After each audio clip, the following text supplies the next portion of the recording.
Hey guys, I'm Simulator Tech, and today I'm taking a look at the Infi75, a 75% keyboard that comes in at $99 for pre-order and $130 at other vendors.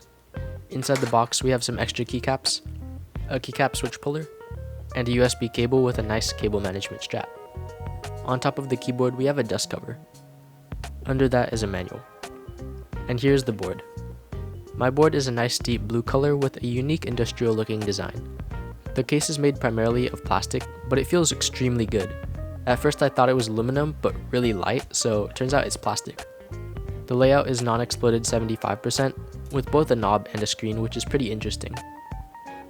The profile of the case is a pretty simple box on wedge design, but the top and bottom pieces of the box section are slightly separated, which looks pretty unique.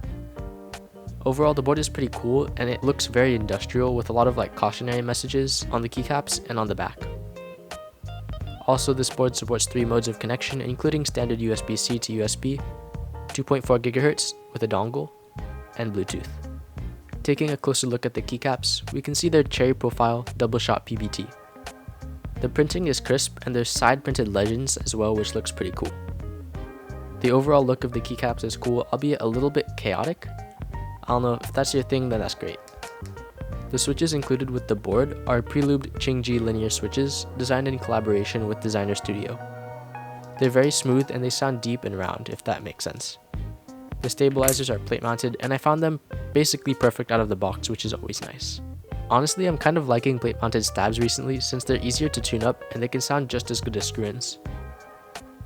This board has your good old polycarbonate plate and is stuffed to the gills with foam. Alright, let's hear how it sounds.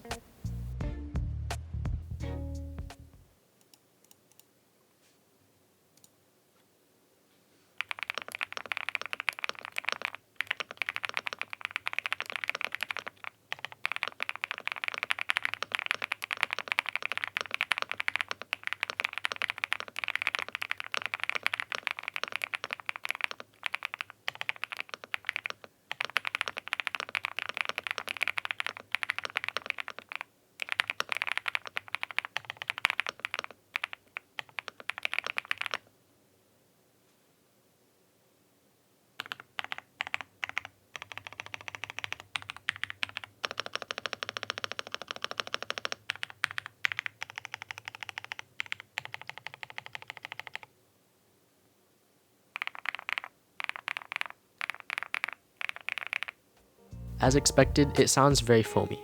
However, I find the sound surprisingly nice. It's definitely not muted, but rather loud and poppy. Also, the spacebar sounds really good, which I didn't expect.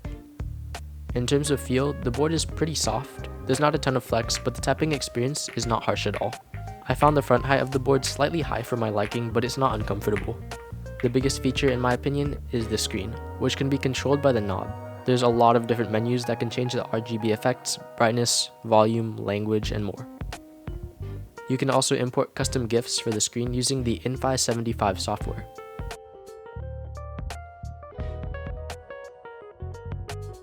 I have this funny little minion one here. Overall, this board is a banger for the price. The main competitors this board has are the Mongeek M1W and the Yunzii AL71. The one you choose should come down to the features you want. The Mongeek M1W has a similar form factor and has a solid aluminum case, but it doesn't have a screen.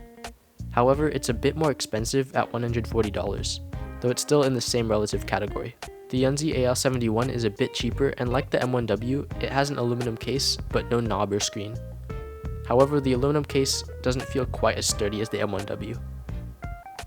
Basically, the M1W and AL71 are for those of you who want a slightly more solid feeling board, and the Infi71 is for people who want the screen and the aesthetic. I think the AL71 and Infi75 beat out the M1W in sound, but the quality of materials for the M1W is a bit better than the AL71 and a decent amount better than the Infi75. Ultimately, the choice is up to you. Anyways, that's all I have for you guys today. Thank you for watching, and thank you Velocifier for sending out the board. See you guys later. Bye!